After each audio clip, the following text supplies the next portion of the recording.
The second leg of the other semi between Newcastle and Fife was being played on the same night, and what a game it turned out to be.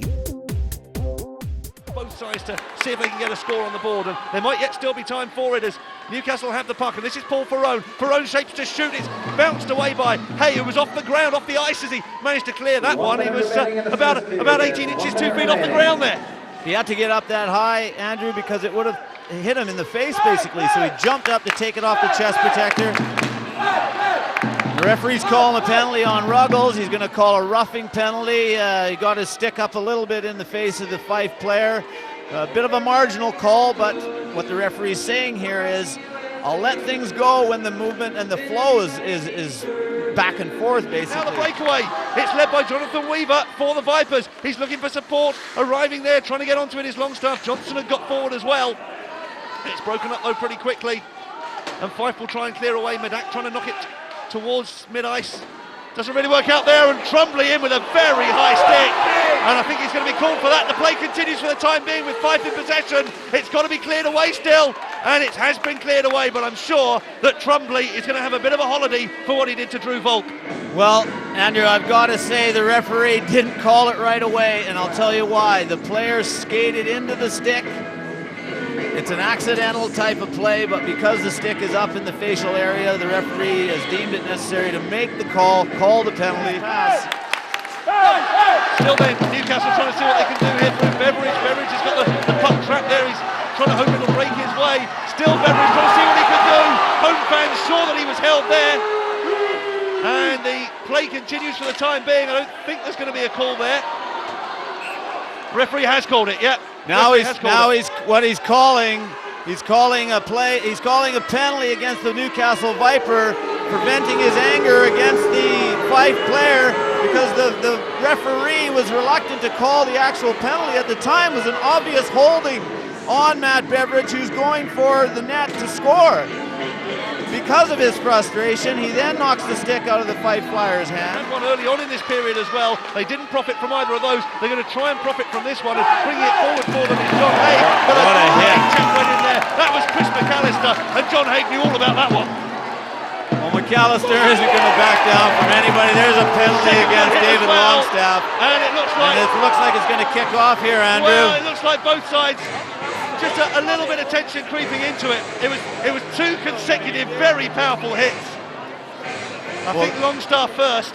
Well, the hit on that Fife player, which we can't tell because he's obviously down on the ice. Unfortunately, you have to protect the players in this sport, and when a player turns his back against the boards, looks like Drew Volk. Yeah, you must not contact that player in the back, Andrew. The chance for an injury is obvious. It looks like either his arm or his ribs. He's certainly in a great deal of pain, and he's going to go straight to the dressing room. And so there's going to be company here for Beveridge in the bin. And Lobby's going to, David Longstaff, also known as Lobby, is following him to his own dressing room.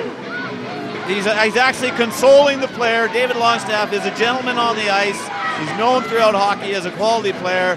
He's actually gone and talked to the player. You can see the player writhing in pain there.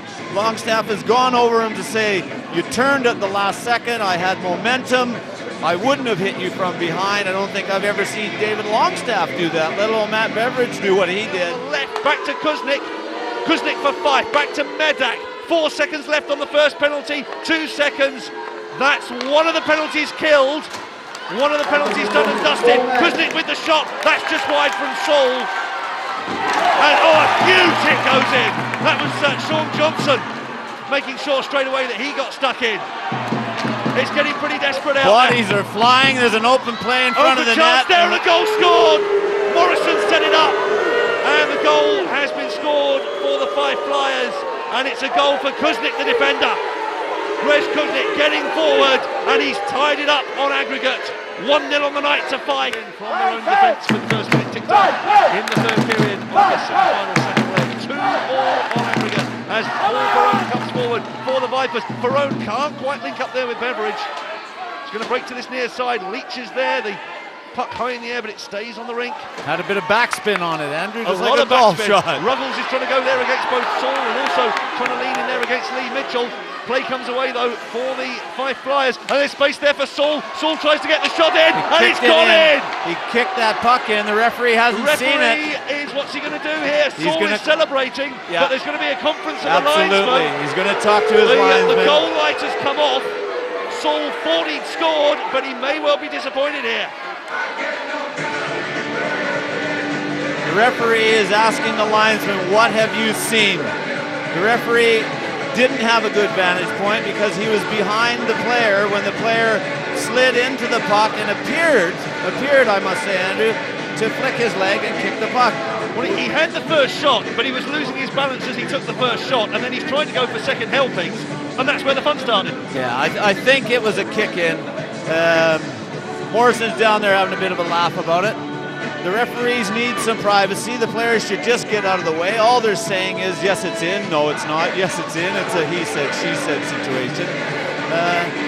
And we'll find out what happens. I think we've got a score from Bracknell, Andrew. Well, we've got a score in that there's no score yet down at Bracknell between Bracknell and Hull, so they're still level at 3-all on aggregate. There's an almighty conference going on here. Referees, match officials, timekeepers, goodness knows what else. Well, it's definitely a goal if the Vipers are still standing there talking. They're not thanking him for the decision. And so it looks like Jonathan Weaver wondering what's going on. And we're going to see what the signal is. It's a goal, yep, goal's been given. Definitely a goal. Goal's been given, it's up on the scoreboard as well. Still got 14 minutes left. When you pinch in, you open yourself up to having one defender back, and that could prove costly. Yep, still 14 to play in this semi-final second leg. Remember, it's 3-2 on aggregate to Fife as the puck comes forward, but is dealt with after Fife's attack by McAllister. Spreads it over towards the far side. Real opportunity here. Tasker and Trumbley await the puck coming in. Here comes the puck, and it's a goal! Rob Trumbley for the Vipers ties it up on aggregate. Magnificent play there. Both he and Tasker were waiting for the puck to come in, and Rob Trumbley has put Newcastle back on level terms on aggregate. Fantastic goal. The junkyard dog. Well, that was a redirection, Andrew. That puck was at shoulder height, but below. This period on aggregate, 10 minutes of sudden death overtime, then a penalty shootout if necessary. We could be here for a fair old while yet, though the Newcastle fans will be hoping they can make the most of this opportunity. Hilton Ruggles trying to wrestle the puck away from Kuznick and the rest of the Fife Flyers. Here's a chance, shot comes in, it's wide. Penalty coming up against the Flyers. Still the play continues. And there it's called by Mr. Evans. He's calling a holding call. Could be holding the stick or just a holding penalty. Yeah, holding. I don't know the player's number, and I'm also blind. I can't read. It's Greg Kuznick, the defenseman, who's got the penalty. It'll be Weaver this time to fire the shot in. Trumbley can't get the final touch that time. Wilson has to go chasing the puck, and we're down to 50 seconds on Kuznick's 2 minutes in the sin bin. So Rob Wilson lays it off, and here come the Vipers again. Great little shimmy there, trying to get things going. Jonathan Weaver, he's got Ruggles waiting in the middle. Weaver, other options available to him, just fires the puck a little bit further forward. Waits for Beveridge to try and size things up. Now here's a chance for Wilson. The shot comes in. It's there for the Vipers. The power play works, and the player coach, Rob Wilson, makes it 2-all on the night, and Newcastle lead 4-3 on aggregate. I don't know if that was tipped in, Andrew, or it went directly in, but Wilson took his time. He didn't go for the big moving slap shot on that play. He went for the wrist shot, low to the ice. Morrison with the shot, the Vipers deal with it. So here come the Vipers again, and they might have 4-on-2 defensemen here as the shot comes in, and that one spins away off Kyle Horn, the Fife number 5. We didn't know much about that. Could be space here for Ferrone, beaten away by Hay. It's still not properly clear who gets the next stick on it. Just about smothered away by Fife. Oh, what a huge hit! What a great hit by Trumbley. On Mark Morrison, who'll have the bruises to prove it, and then it's a goal! It's a goal for Fife at the other end. They've broken it away, and it's gone back to level on aggregate. 3-2 on the night for the Fife Flyers. I think it may well there have been Medak. Yeah, Judd Medak, who's gone in with the goal, and you could just feel the air just drain out of the Newcastle supporters. And once again, Fife can clear the danger. It's getting very, very nervous in this situation. We've only got just under 5 minutes to go in this third period. And it's still Newcastle on the attack. Ruggles trying to fire the puck in. Perrone couldn't get to that one. He'll try to get to it on the rebound. It'll break for Matt Beveridge for the Vipers. Beveridge with Leach arriving. Oh, what a goal! What a goal, Andrew! Simon Leach! What a goal! And one of the veterans of North East Ice Hockey has put the Vipers back in front on aggregate. He arrived at just the right time. He's like the postman. He delivered the mail there, Simon Leach did, Andrew. You can see that Simon Leach is a forward playing defense, the hand-eye coordination to bring the puck back to his forehand. This is Adrian Saul. Saul for Fife. That one's hacked away as well. And so Fife have lost the puck, and there's Hilton Ruggles. Ruggles can't convert the chance. First chance that they've had to try and go for the empty net. Stephen King just about gets the puck away for Fife, but Adrian Saul is still in his own zone. Here's Kuznick forward towards Stephen King for Fife. Just over a minute to play. Stephen King fires the puck in. What a goal! Fife have salvaged it. What an unbelievable goal, Andrew. Adrian Saul for Fife with a minute and 2 seconds to spare. A late goal from Adrian Saul with just 1 minute and 2 seconds left on the clock evened up the aggregate score and sent the game into 10 minutes of sudden death overtime. But even this overtime couldn't separate the teams. Next up, the best of 5 penalties each. And so the penalty shootout is about to get underway, and Judd Medak, who made his debut for Fife in the first leg of this semi-final, has the first penalty in the shootout. Judd Medak against Doug Teskey, and Medak puts Fife 1-0 up and puts them up very smartly. Yes, absolutely. He went through the legs, through the 5-hole. There was no doubt he was going there. Teskey came out as he should to cut down the angle. Left him a little bit of a hole there, and Medak hit it. He nailed it. So now we do see Matt Beveridge, who's had 3 or 4 minutes to think about this. And here he is for the Newcastle Vipers to take Newcastle's first shot.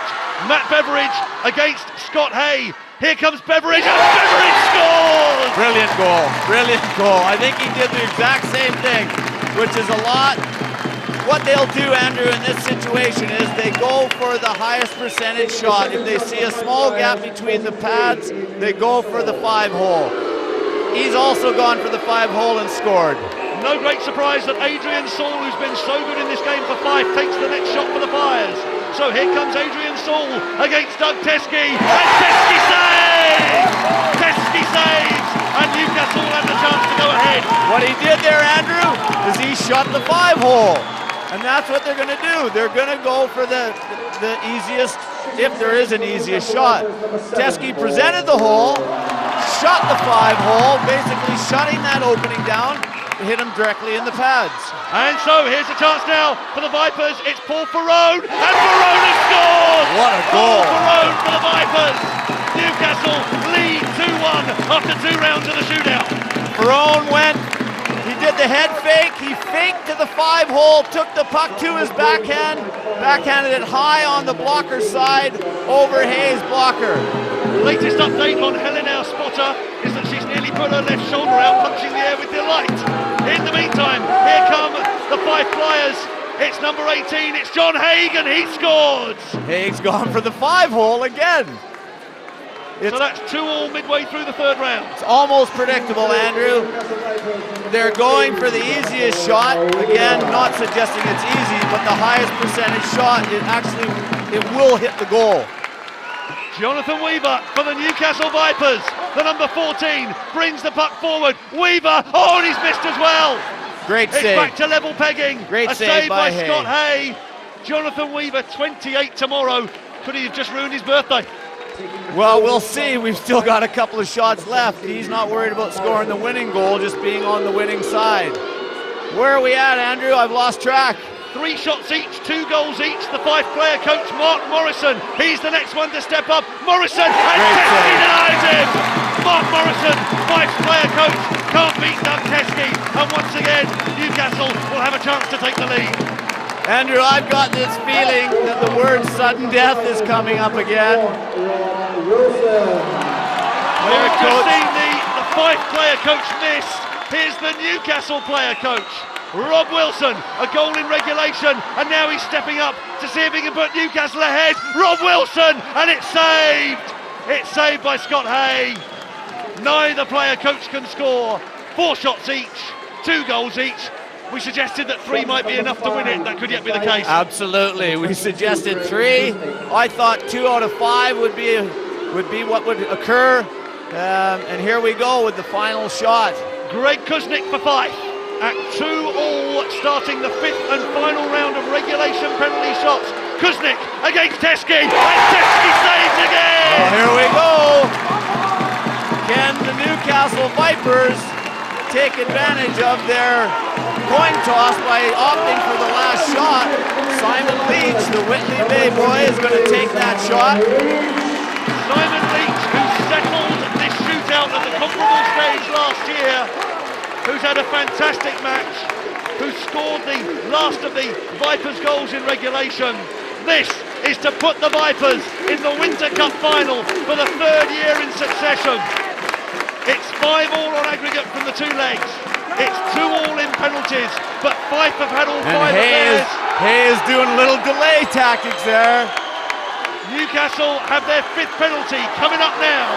Simon Leach for the match against Scott Hay, and Leach is denied by Hay. He went for the top hand corner, didn't get the puck totally up. Still even, it was now sudden death penalties. A few Fife Flyer fans who've got a heck of a trip home to Kirkcaldy all sit and wait.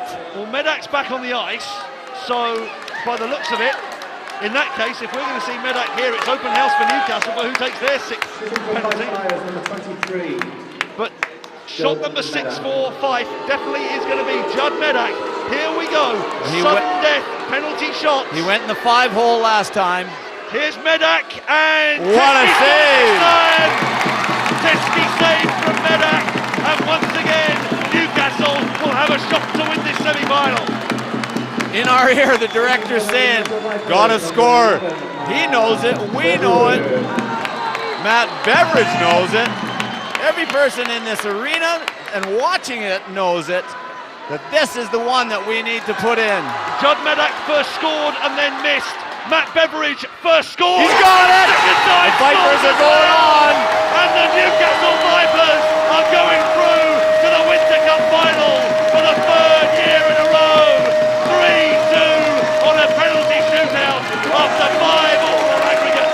And Matt Beveridge, with 2 of the 3 successful penalties, is the hero of the Newcastle Vipers. Rob Wilson, the Newcastle Vipers player coach, your team through to the Winter Cup final after a staggeringly exciting semi-final, going through again in a penalty shootout against the Fife Flyers. You look like you need to recover, let alone the rest of the fans. Yeah, I don't need that. I give Fife a lot of credit. We were probably the favourite after beating them in their own rink, and they came down here and put on a great display. And it was a really tough battle all the way through.